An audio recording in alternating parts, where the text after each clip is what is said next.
नमस्कार, स्वागत है आपका। आपके साथ मैं हूं अंकुर पांडे और आप देख रहे हैं जेएमडी न्यूज। बहुत स्वागत है आपका हमारे इस लाइव टाइम सेशन में, जहां पर आज हम मुद्दे को लेकर के आए हैं दबंगों के हाथ में डंडे और पुलिस के आंख में पट्टी। दरअसल ऐसा हम इसलिए कह रहे हैं क्योंकि लगातार धर्मांतरण को लेकर यूपी एटीएस की टीम एक ऑपरेशन चला रही है और इस पर 1 दर्जन से ज्यादा लोग गिरफ्तार भी हो चुके हैं।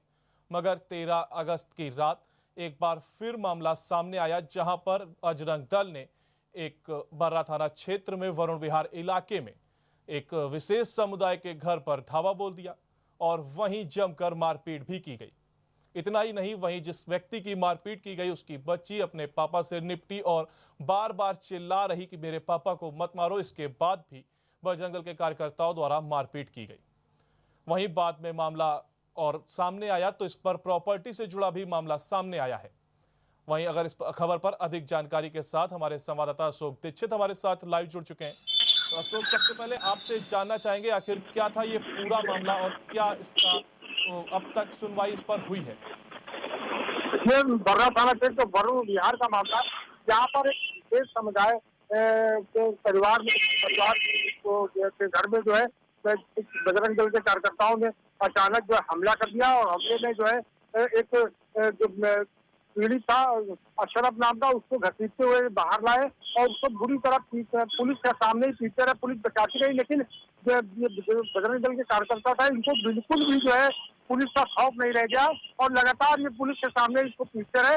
और कहीं ना कहीं जो है ये सवालों के घेरे में मामला दिखता है कि जो बजरंग दल के कार्यकर्ता है इनको जरा सा भी जो है बिल्कुल पुलिस का डर नहीं लगा था। लगातार जो है पुलिस रोकती रही, लेकिन उसके बावजूद भी है ये जो है उस पीड़ित को लगातार जो है पीटते हैं और पीटने के बाद जो है पुलिस की गाड़ी में बैठा दिया। और एक बच्ची थी उनके साथ, अशरफ के साथ, छोटी सी, वो लगातार चिल्लाती रही कि मेरे पापा को बचा लीजिए, मेरे पापा को बचा लीजिए। लेकिन पुलिस बिल्कुल भी नहीं बचती थी और पुलिस ने जो है बिल्कुल खुली छूट दे दी है कार्यकर्ताओं का। ऐसा लगता है कि पुलिस छूट दी है और कार्यकर्ता लगातार उसकी पिटाई करते रहे। जी अशोक, सबसे पहला सवाल भी हमारा यही है कि यही उठता है यहाँ पर कि पुलिस के सामने आखिर कैसे पब्लिक किसी व्यक्ति को पीट सकती है? बात करें दक्षिण की तो यहाँ पर जो है दबंगों का शहर इतना बढ़ता जा रहा है कि लगातार आए दिन इस तरह घटनाएं देखी जाती है कि पुलिस के सामने ही जो है दबंग है वो लोगों की पिटाई कर देते हैं। पुलिस मूर्ख बनी देखा करती है। इसको लेकर जो है जब पीड़ित तहरीर देता है थाने में तो हल्की धाराओं में इनके खिलाफ मुकदमा दर्ज कर दिया जाता है और इससे दबंगों के हौसले पूरी तरह बुलंद है। कहीं ना कहीं ये पुलिस की नाकामी या लापरवाही सामने उजागर होती हुई दिख रही है। बिल्कुल बिल्कुल, यही हम समझना चाहेंगे आपसे कि आखिर क्यों पुलिस का डर धीरे धीरे लोगों के मन से खत्म होता जा रहा है और लोग खुलेआम मारपीट करने लगते हैं। तो वहीं अब तो नौबत क्या आ गई कि पुलिस के सामने ही मारपीट की जा रही है। आपको बता दें कि वरुण विहार अवस्था में जो है वरुण विहार में जो है बाइक को लेकर मारपीट हुई थी पिछले महीने और जिसको लेकर दोनों तरफ से तहरीर दी गई थी। रेहाना है और रानी, इन लोगों ने एक दूसरे के खिलाफ तहरीर दी थी और पुलिस ने मामले की जांच की थी। जांच के बाद जो है जो रानी की तरफ से 3 आरोपी थे, सलमान और उसके तीनों भाई, उनके खिलाफ तहरीर दी गई थी। पुलिस ने जांच में पाया कि इस तरह का कोई मामला नहीं है और पुलिस ने जांच के बाद जो है तीनों को छोड़ दिया था। और उससे गुस्साई जो रानी थी उसने बजरंग दल कार्यकर्ताओं से संपर्क किया और बताया कि ये जो हमको धर्म कराना चाहते हैं और लगभग 20,000 रुपए देने का लालच कर रहे थे। जिसके चलते जो है कल वरुण विहार में जो बजरंग दल के कार्यकर्ता थे वो इकट्ठा हुए और उन्होंने उसके घर पर हमला बोल दिया और जब वो तीनों समुदाय के लड़के नहीं मिले उनके चाचा की पिटाई करते हुए और किस तरीके से मारपीट की जा रही है। तो वहीं ये जानना चाहेंगे अगर जिम्मेदार की, तो आखिर इस घटना का जिम्मेदार कौन है? घटना की जिम्मेदारी तो पुलिस की जो बनी खड़ी देखी रही है और कहीं ना कहीं जो है जो डीसीपी साहब है उनका कहना है कि हम पीड़ितों की जो आरोपी हैं उनकी पहचान करके उनको मुकदमा दर्ज करने की बात करें। मात्र ये थाना पूरी करती हुई दिख रही है और इनसे जो डीसीपी साहब है ये लगातार जो है इस तरह के बयान देती चली आ रही, लेकिन कोई भी अपराध पर बिल्कुल भी अंकुश नहीं लगा पा रही। अशोक, अगर हम कहें धर्म की आड़ में या धर्म के लिए ही सही, क्या कानून को हाथ में लेना सही है? बात करें तो यूपी के जो मुखिया है योगी अब उन्होंने यूपी के नाम एक जांच पुलिस बैठाली है जो धर्मवर्तन करा रहे हैं, उनकी जांच चल रही है, कहाँ धर्मवर्तन और उनके खिलाफ जांच चल रही है। लेकिन कुछ ऐसे मामले हैं जो पूरी तरह फर्जी पाए गए हैं और जिसको लेकर जो है पुलिस कार्रवाई करने से बचती हुई दिखाई दे रही है। कहीं ना कहीं जो है पुलिस की लापरवाही उजागर होती हुई सामने दिख रही है। जी, वहीं अगर अशोक बात करें तो पिता को वहां पर मारा जा रहा है, बच्ची का रो रो कर बुरा हाल है, वो अपने पापा से लिपटी और चिल्ला रही मेरे पापा को मत मारो। तो वहीं क्या आपका कहना है इस विषय पर, कितना इसको आप किस दृष्टि से देखते हैं? बात करें तो पिता जो पीड़ित था उसका कोई दोष नहीं था, वो सड़क पर निकल रहा था और जैसे ही उसने जो रानी थी जो जिसे प्रार्थना पत्र दिया था, जिसे बजरंग दल कार्यकर्ता को बुला था, उसने इशारा किया कि उसका चाचा है और तुरंत ही जो है बजरंग कार्यकर्ता उसके ऊपर टूट पड़े और उसके साथ एक 11 साल की बच्ची थी, वो लगातार चिल्लाती रही कि मेरे पापा को मत मारिए, मेरे पापा को मत मारिए। लेकिन पुलिस भी कहीं ना कहीं मुंह खड़ी रही और उसने जो है बच्ची के सामने ही जो है उसकी जो है उसके पिता की पिटाई होती रही और जिसको देखकर लगता है कि कहीं ना कहीं पुलिस की लापरवाही ज्यादा सामने आ रही है और जो अधिकारी आला अधिकारी है वो भी इस मामले में बिल्कुल चुप्पी साझे बैठे हुए हैं। जैसे लेकिन अगर बात करें कहीं पुलिस की, तो क्या कमिश्नरी पर एक सवाल खड़ा होता है कि कमिश्नरी लागू होनी चाहिए, इसके बावजूद भी अभी भी इस तरीके की वारदात सामने आती है जहां पर पुलिस सामने खड़ी रहती है और दबंग मारपीट कर जाते हैं। लगातार इस तरह का दक्षिण की बात करें तो लगातार इस तरह के मामले देखने को आ रहे हैं और रोज एक दो मामले इस तरह के दिखाई देते हैं। लेकिन पुलिस भी हल्की धाराओं में, मैंने आपको बताया कि पुलिस बहुत ही हल्की धाराओं में इनके साथ कार्रवाई करती है, जिससे इनके हौसले पूरी तरह बुलंद हो जाते हैं और कहीं ना कहीं पुलिस और दबंगों की मिलीभगत मिलती हुई सामने दिखाई देती हुई सामने आ रही है। जी अशोक, जानकारी साझा करने के लिए आपका बहुत बहुत शुक्रिया, बहुत अहम जानकारी आपने हमको साझा करी। तो आपको इस पर बता रहे हैं कि किस तरीके से बजरंग दल के कार्यकर्ता ने एक विशेष समुदाय के व्यक्ति पर हमला किया, साथ ही बेटी उससे लिपटी रही, वो कहती रही मेरे पापा को मत मारो, इसके बावजूद बजरंग दल के कार्यकर्ताओं द्वारा उससे मारपीट की गई। वहीं पुलिस भी मूक दर्शक बनी नजर आई है। वीडियो में आप देख पा रहे हैं किस तरीके से बजरंग दल द्वारा मारपीट की गई है।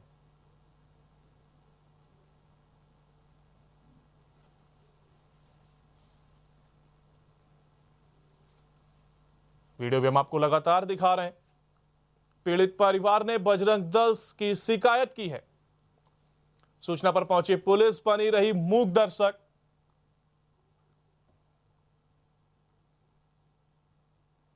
आपको बता दें, धर्म परिवर्तन कराने के लिए दबाव बनाने का यह मामला था। हालांकि अभी कुछ भी स्पष्ट नहीं हो पाया है, कार्रवाई जारी है। पुलिस का कहना है कि अभी जांच की जा रही है, इसके बाद ही कुछ स्पष्ट तौर पर बता पाएंगे।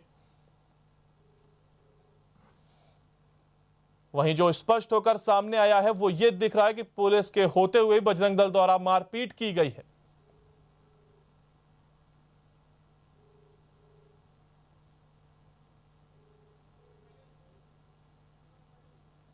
वहीं बच्ची का रो रो कर बुरा हाल है।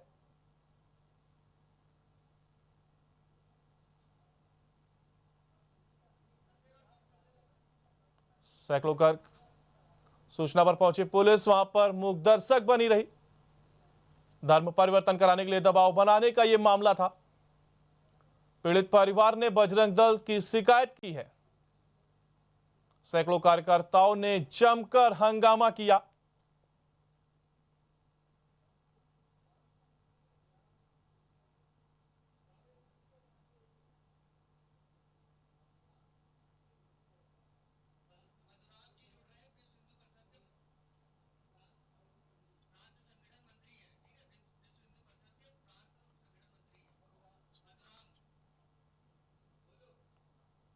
और इस खबर पर विश्वराम जी हमारे साथ जुड़ रहे हैं, विश्व हिंदू परिषद के संगठन मंत्री हैं।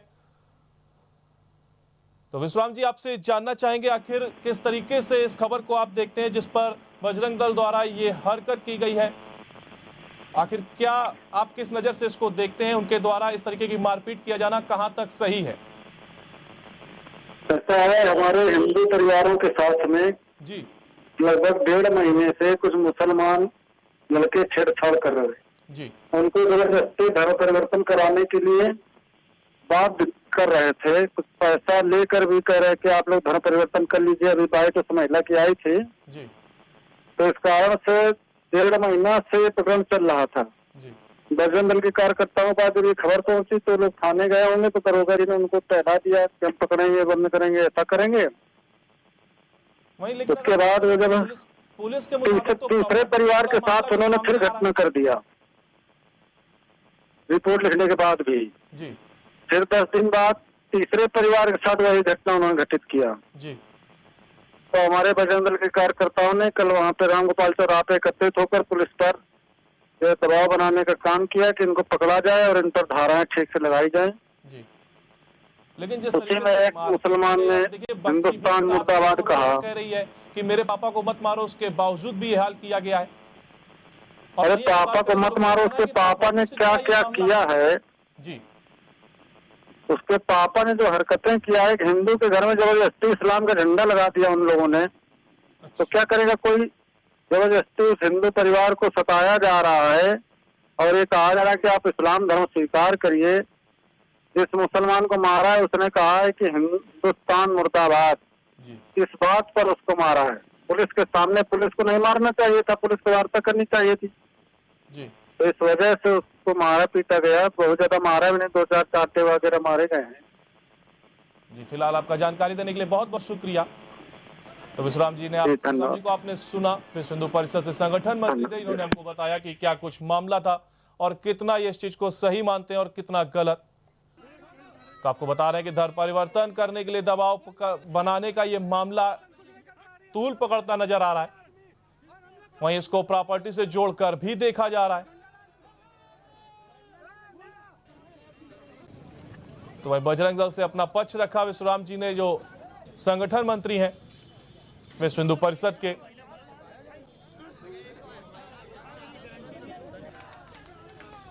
वीडियो हम आपको लगातार दिखा रहे हैं किस तरीके से पीड़ित परिवार को मारा गया है। बच्ची को भी आप स्क्रीन पर देख पा रहे हैं किस तरीके से वो अपने पिता से लिपटी हुई नजर आ रही है।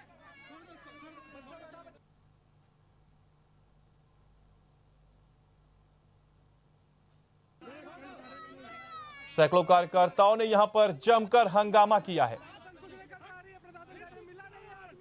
वीडियो में आप देख पा रहे हैं किस तरीके से एक के बाद एक थप्पड़ जड़े जा रहे हैं।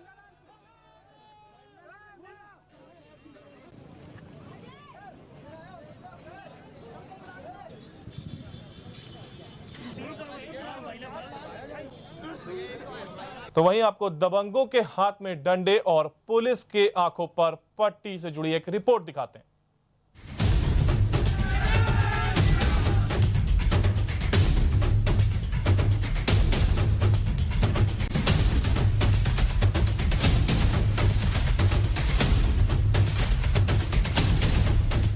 धर्मांतरण को लेकर यूपी एटीएस की टीम लगातार ऑपरेशन चला रही है और 1 दर्जन से ज्यादा लोगों को गिरफ्तार भी कर चुकी है। पर 13 अगस्त को बर्रा थाना क्षेत्र स्थित वरुण विहार इलाके में धर्म परिवर्तन को लेकर बजरंग दल के कार्यकर्ता एक विशेष समुदाय के घर पर धावा बोल दिया और जमकर मारपीट करने लगे।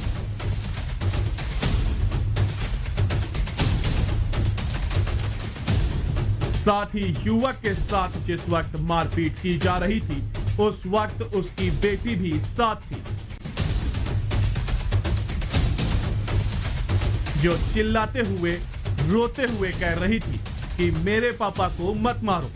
लेकिन बजरंग दल कार्यकर्ता पुलिस के सामने ही युवक की पिटाई करते रहे। जानकारी मिलने के बाद पहुंची पुलिस ने किसी तरह से उन्हें शांत कराने के साथ ही एक युवक को हिरासत में लिया है। मामले में वरुण विहार निवासी एक महिला का आरोप है कि उसके पड़ोस में रहने वाले एक विशेष समुदाय के लोग धर्म परिवर्तन का दबाव बना रहे हैं। महिला का आरोप है कि उसने पुलिस में जाकर शिकायत दर्ज करवाई, पर उनके खिलाफ कार्रवाई नहीं हुई। महिला के मुताबिक उसने बजरंग दल के जिला संयोजक दक्षिण दिलीप सिंह से पूरी घटना बताई, जिसके बाद मारपीट की। में कहते 20,000 रुपए ले लो, अपना धर्म छोड़ के हमारे धर्म में आ जाओ। हम लोग नहीं आने को तैयार है तो जान लगा के मारे दे रहे हमारी बिटिया का घसीटे ले रहे, कह रहे रहना दुश्वार कर देंगे। ये मामला कितने दिन पहले 2 साल से हो रहा है कि 5 साल महीना भर से ज्यादा परेशान की नहीं लोग। कितने परिवार लोग रह रहे हैं? हम खाली बस ये हम है, ये मेरा पति है, ये बस 2 छोटे बच्चे हैं। आप थाने गई थी? थाने गए थे, हमारी कोई सुनाई नहीं हुई है। फिर आपने किसका सपोर्ट लिया? फिर हमने सपोर्ट लिया यहाँ, ऐसे पूछा पंकज भैया के घर। आज पकड़ में आया हुआ? नहीं पकड़ में आया, सब भाग गए। मुल्ला खाली पकड़ में आया है। तो कई लोग अभी फरार हैं?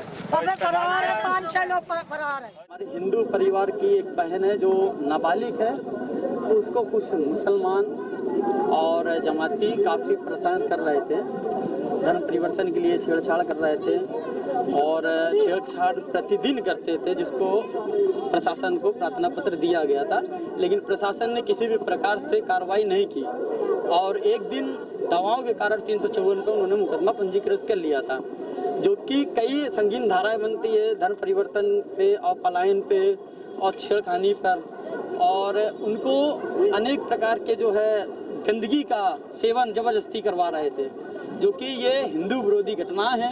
इसको बजरंग दल कतई बर्दाश्त नहीं करेगा और हम लोग ने प्रशासन को कई बार अवगत कराया, कोई कार्रवाई कोई सहयोग न होने के कारण आज हम लोग घटना स्थल पे आए हुए हैं, जिसमें से एक जमाती में पकड़ा गया है।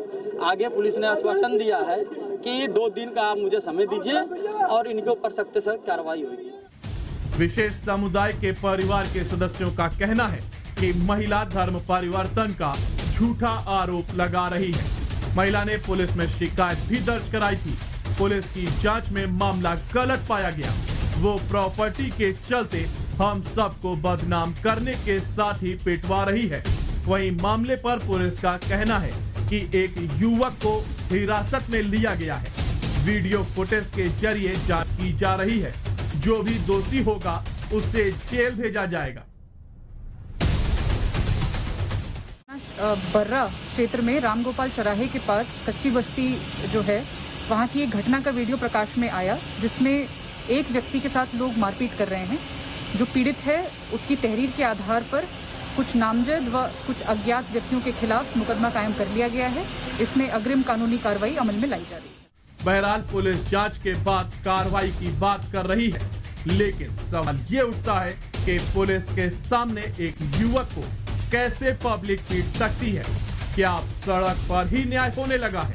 इसका जिम्मेदार कौन है?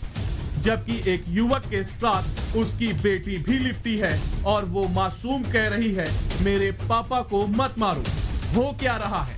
कौन है इसका जिम्मेदार?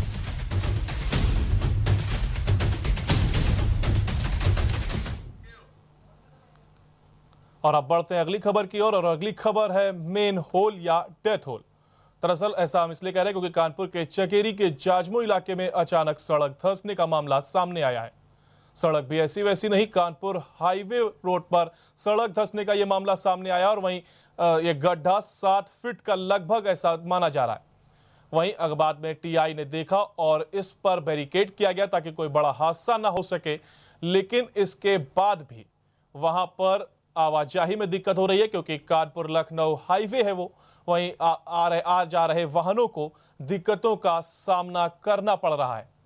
तो इस खबर पर अधिक जानकारी के साथ हमारे संवाददाता चकेरी से सूरज सिंह तोमर हमारे साथ जुड़ रहे हैं। इनसे हम जानकारी लेंगे, आखिर ये लगातार आए दिन सड़कों पर गड्ढे हो जाते हैं, इस तरीके के मामले सामने आते हैं। क्या कुछ जानकारी आपने वहां पर इकट्ठा करी? लगातार आप सड़कों पर रहते हैं, आप इस तरीके के मामलों को देखते हैं। सूरज, आपसे जानना चाहेंगे, एक बार आप विस्तार से बताएं। जी बिल्कुल, देखिए कहीं ना कहीं ये बड़ी लापरवाही है। जो भी जिम्मेदारी विभाग है, चाहे वो बात करें जल निगम की, बात करें नगर निगम की या पीडब्ल्यू, देखिए जो हाईवे अथॉरिटी है, इन सभी की जो है बड़ी लापरवाही कहीं ना कहीं ऐसे मामलों में सामने आती है। क्योंकि जिस तरीके से जो है हाईवे के ऊपर लगातार जो है गड्ढे होते जा रहे हैं, वो गहरी सीवर लाइन की वजह से हो या जो नाले हैं उनकी वजह से, गहरे नालों की वजह से, लेकिन जिस तरीके से जो हाईवे में अचानक इस तरीके गड्ढे हो जाते हैं, वो भी कम से कम 8 से 10 फुट गहरे गड्ढे, बड़ी दुर्घटना हो सकती है। कभी भी चलते हुए हाईवे में इस तरीके के जो गड्ढे होते हैं उनकी वजह से। जी, अगर बात करें तो किसकी लापरवाही का परिणाम है ये, और आप क्या कहती है आपकी छानबीन? जी बिल्कुल, देखिए सभी जिम्मेदारी विभाग हो, चाहे जो है कानपुर स्मार्ट सिटी की जिम्मेदारी लेने वाला जो पिट पकाने वाला विभाग हो, नगर निगम, या जल निगम जिसने ये पूरी लाइनें डाली हैं और आपका जो है नमामि गंगे परियोजना के तहत जो गहरी सीवरेज लाइन जो डालने का काम किया जिस कार्यवाही संस्था ने वो हो या इसके अलावा PWD हो जो हाईवे अथॉरिटी की जो लोकल विंग होती है वो हो, ये सभी इसके लिए जिम्मेदार है जो कहीं ना कहीं जो है इस तरीके के जो मामले होते हैं उनमें लापरवाही करती है जिसकी वजह से लगातार इस तरीके के हादसे होते हैं। और कभी भी जो सड़कें जो है खासकर हाईवे की बात करें, हाईवे जैसे अगर मुख्य मार्ग इस तरीके से बढ़ जाएंगे तो आप समझ सकते हैं कि जो छोटी गलियां हैं सकरे जो मोहल्लों में जो है सड़कें हैं उनका क्या हाल होता होगा। जी सूरज, अगर बात करें शिकायत की तो क्या स्थानीय निवासियों द्वारा या फिर पार्षद द्वारा इसकी लिखित शिकायत की गई और इसके बाद भी ध्यान नहीं दिया जा रहा है? जी देखिए, आज की हम घटना की बात करें, जाजमऊ की नई चुंगी में जिस तरीके से ये जो है सामने आया कि एक जो है हाईवे की जो लेन है लखनऊ से कानपुर आने वाली जो लेन है उसमें जिस तरीके से जाजमऊ नई चुंगी के पास जो है एक होल हो गया अचानक कहीं ना कहीं ट्रैफिक यातायात में जो पुलिस कर्मी तैनात थे उनके हाथ पांव फूल गए। तो नगर निगम तो नहीं आया लेकिन यातायात कर्मी जो है उन्होंने 3 तरफ से बैरिकेडिंग करके फिलहाल मेन जो होल जो है उससे होने वाले हादसों को ढक दिया। लेकिन कहीं ना कहीं जो पूरा जो लूप होल है पूरे सिस्टम में इसको कौन ढकेगा ये बड़ा सवाल है। जी सूरज, आखिर कितने हादसों की ये गवाह बन चुके हैं गड्ढे? जी बिल्कुल, देखिए लगातार बात करें हम पूरे शहर की बात करते हैं, अभी केवल एक ही बरसात का जो है केवल ट्रेलर देखा है कानपुर में, 4 घंटे की बारिश हुई है और उसके बाद जिस तरीके से पूरा कानपुर टापू बन चुका तो स्मार्ट सिटी की बात करता है नगर निगम हो या कानपुर का प्रशासन हो उसकी कहीं ना कहीं पोल खुल गई है। और बात करें जब हाईवे में इस तरीके के अगर लूप होल्स आएंगे, हाईवे में इस तरीके के जो गड्ढे होंगे तो बड़ा हादसा कभी भी इसको आमंत्रण दे रहा है कानपुर का प्रशासन, इसमें कोई दो राय नहीं। जी सूरज, कहीं ना कहीं चुनाव भी करीब है तो क्या विपक्ष भी इसका फायदा उठाने की फिराक में कि सड़क पर इस तरीके के गड्ढे हो रहे हैं लगातार, तो क्या उसके लिए एक मुद्दा तैयार नहीं हो रहा है? जी बिल्कुल, बहुत अहम सवाल किया आपने। जिस तरीके से योगी आदित्यनाथ जो है जब वो सरकार में आए थे तो उन्होंने गड्ढा मुक्त सरकारों की बात की थी और लेकिन लगभग जो है 2017 से और अभी 2021 हो गया है, 4 साल बीतने को आ रहे हैं लेकिन जो गड्ढा मुक्त सड़कों का जो वादा था योगी आदित्यनाथ जी का वो कहीं ना कहीं जो है धराशायी होता दिख रहा है। ऐसे में विपक्ष को मुद्दा मिलेगा, इसमें कोई बड़ी बात नहीं है। जी क्या कहना है संबंधित विषय पर विभाग का और इस इलाके के नेताओं का जिनसे आपने बात की हो या फिर पहले किस तरीके से लोगों को सामने आई?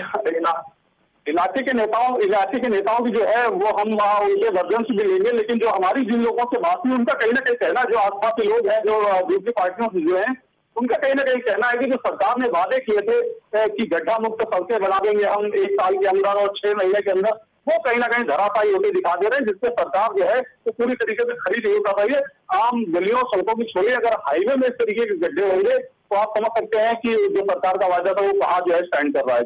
जी अब क्या किसी ने इसकी जिम्मेदारी ली है? क्या किसी ने माना है कि हाँ इसमें दिक्कतों का सामना करना पड़ा, लगातार गड्ढे सड़क पर हो रहे हैं, तो क्या कोई जिम्मेदार आगे आया या अधिकारी सिर्फ केवल बसते नजर आ रहे हैं?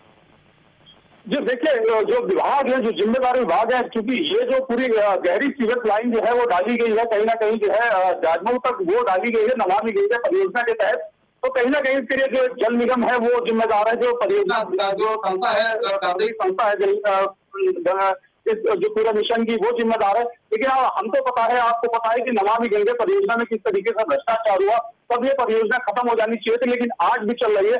हाईवे की वो लेन जब बन के तैयार हो जाती है उसके बाद नमामि गंगे की जो संस्था है, जो कार्यवाही संस्था है जो काम करा रही है, उससे याद आता है कि यहाँ पे यदि हमने सीवरेज लाइन नहीं डाली है उसके बाद भी वो काम शुरू कर देते तो कहीं ना कहीं जो है एक बार पैसा खर्चा होता सरकार का, PWD खर्चा करती, हाईवे अथॉरिटी खर्चा करती, उसके बाद जो है ये लोग फिर से वहां खुदाई कर देते, तो कहीं ना कहीं ये बड़ा कारण है जिसकी वजह से इस तरीके के जो मामले सामने आते रहते हैं, हादसे होते रहते हैं। जी सूरज, लगातार हम इस पर चर्चा करते रहते हैं और लगातार इन पर अधिकारियों की जाकर के सवाल भी पूछे जाते हैं अधिकारियों से, लेकिन वो सारा ठिकरा ठेकेदारों पर फोड़ देते हैं कि ठेकेदार पर कार्रवाई की जाएगी। तो क्या इस पर कितना सही है, आपकी क्या रिपोर्ट इस पर है? जी बिल्कुल, देखिए ठेकेदारों की बात करें, जिस तरीके का सिस्टम है, जिस तरीके का जो प्रथा है, जो चलन है ठेकेदारी का, इसमें ठेकेदार ऑलरेडी पहले से ही इतना जो सूत्र बताते हैं कि इतना कमीशन देके आता है कि वो 100% जो काम जो जनता के लिए उसको प्योरिटी के साथ करना चाहिए वो नहीं कर पाता है, कि क्योंकि ऑलरेडी वो पहले से इतना जो है नीचे से ऊपर तक जो है वो सुझा के आता है कि वो इन चीजों को फॉलो नहीं कर सकता। तो कहीं ना कहीं ठेकेदार के ऊपर ठीकरा कोरोना ही जो अधिकारी हैं उनके लिए सबसे उचित जो है माध्यम है, उचित साधन है, और इसी के जरिए वो अपना कॉलम सीधा करके रख सकते हैं ताकि उन पर कोई आँच ना आए। जी जी सूरज, आपने बहुत अहम जानकारी साझा करी, लेकिन हमें केवल सरकार से उम्मीद थी कि उसने वादा किया था गड्ढा मुक्त सड़कें देने का, तो सड़कें अब तक गड्ढा मुक्त हो जानी चाहिए, मगर होता इसका उलट नजर आ रहा है। लगातार कई जगहों पर हमें सड़क पर गड्ढे मिल रहे हैं। आप स्क्रीन पे भी देख पा रहे हैं किस तरीके से बड़े बड़े गड्ढे भी सड़क पर नजर आ रहे हैं। यातायात पूरी तरह से प्रभावित होता नजर आता है। तो वहीं देखिए, पुलिसकर्मी गड्ढे को बैरिकेड लगाकर, ताकि लोगों को दुर्घटना, किसी तरीके की दुर्घटना ना हो जाए, इसलिए बैरिकेड लगा रहे हैं वहां पर। नगर निगम के लिए बड़ी लापरवाही सामने आई है।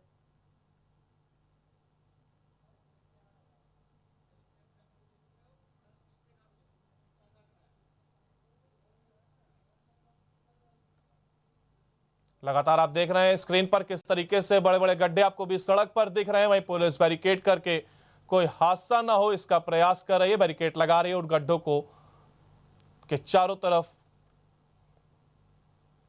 या हम ये कह सकते हैं कि नगर निगम की लापरवाही को एक तरीके से छुपाया जा रहा है। कानपुर लखनऊ हाईवे पर सड़क धंसी है। 6 महीने के अंदर 5 बार धंसी सड़क।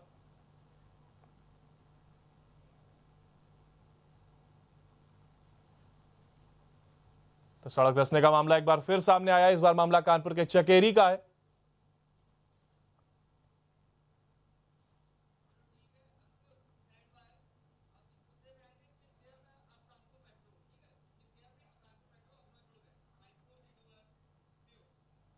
और अब हम बढ़ते अपने अगले मुद्दे की ओर और अब हम बात करेंगे किस गियर पर है कानपुर मेट्रो।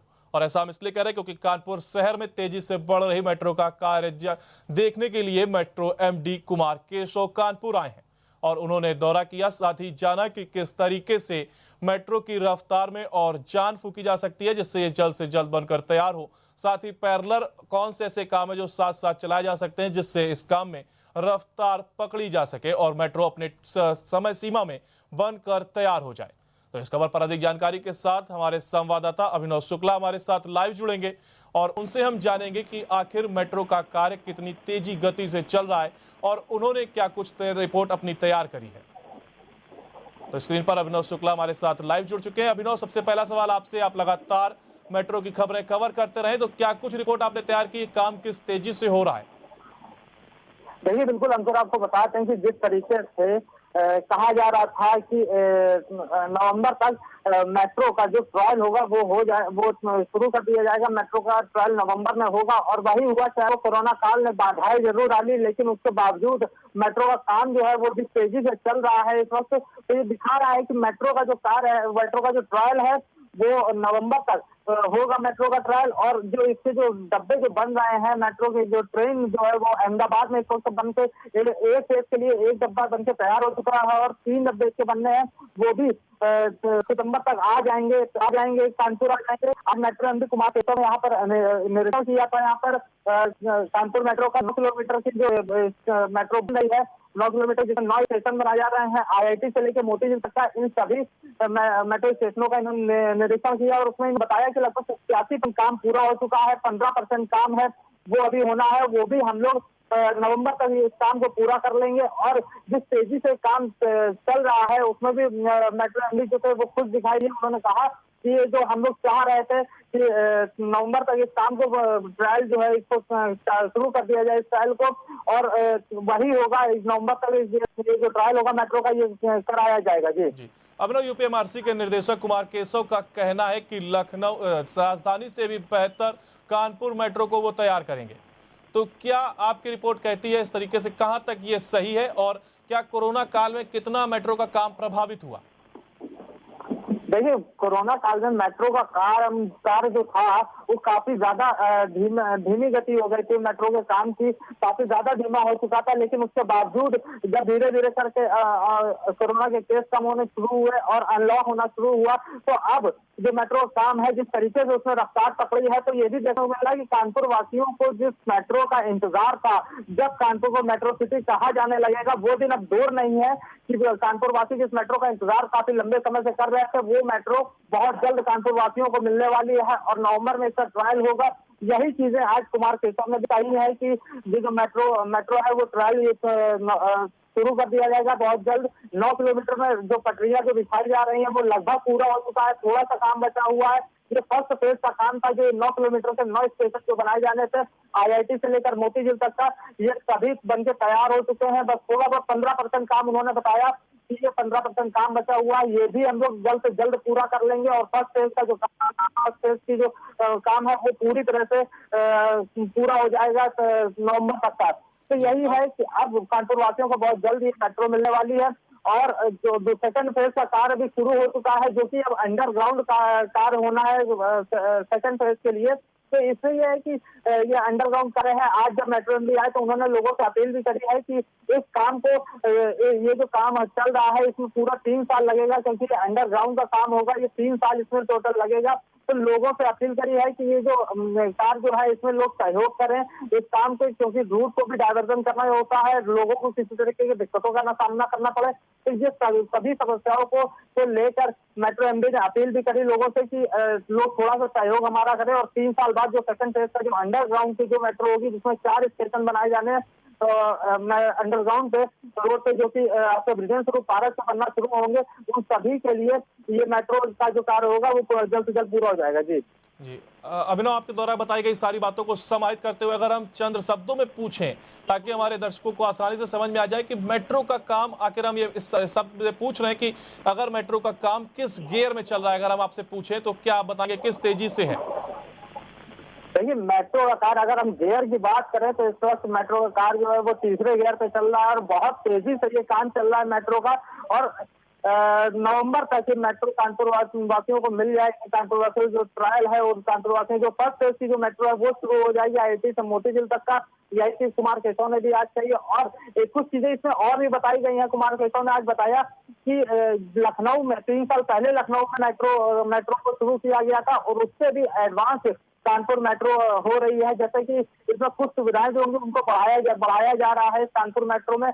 जैसे कि जो विकलांग लोग होते हैं, जो नहीं पहुंच सकते हैं मेट्रो तक का, उनके लिए जो मेट्रो में नहीं चल सकते हैं तो उनके लिए एक एडवांस सुविधा उसमें दी जाएगी। पूरी मेट्रो जो होगी वो CCTV कैमरों से लैस होगी, जिसमें कंट्रोल रूम से पूरी निगरानी करी जाएगी। और जो विकलांग जो अपाहिज लोग होते हैं उनके लिए एक अलग से ही उसमें सिस्टम तैयार किया जाएगा जिससे लोगों को वहां तक पहुंचाया जा सके। तो कई चीजें कानपुर मेट्रो में होंगी जो लखनऊ से एडवांस होंगी और एक कदम आगे होगी कानपुर की मेट्रो। ये कुमार केशव ने ये बात कही है।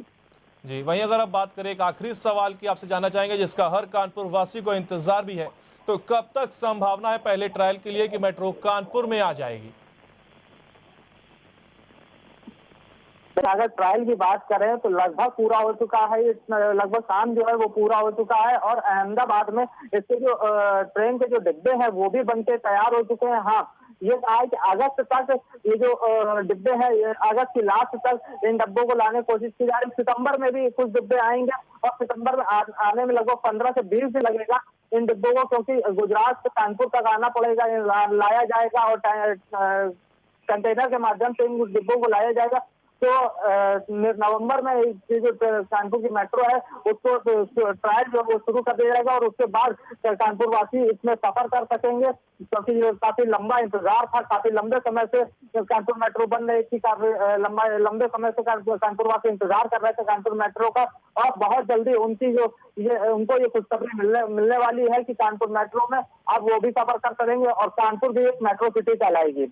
जी अभिनव, कहीं ना कहीं हर कानपुर वासी का एक सपना है जल्द से जल्द मेट्रो का ये कार्य पूरा और हम इस पहले ट्रायल के साक्षी बने। फिलहाल जानकारी साझा करने के लिए आपका बहुत बहुत शुक्रिया, अपने सिलसिलेवार तरीके से हमको समझाया और वहीं पूरी जानकारी दी।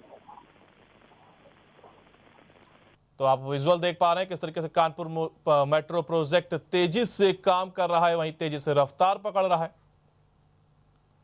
नवंबर में होगा मेट्रो का ट्रायल। आपको बता दें कि नवंबर में मेट्रो का ट्रायल शुरू हो जाएगा। अतिरिक्त काम करने को लेकर किया गया है निरीक्षण। और इसी के साथ आज हमने जाना हमारे 3 मुद्दे, लगातार हमने आपसे बात करी, अपने 3 मुद्दों पर चर्चा करी। और इसी के साथ हमारे लाइव टाइम सेशन में इतना ही। बाकी की तमाम जानकारियों के लिए आप बने रहिए GMD न्यूज के साथ। नमस्कार।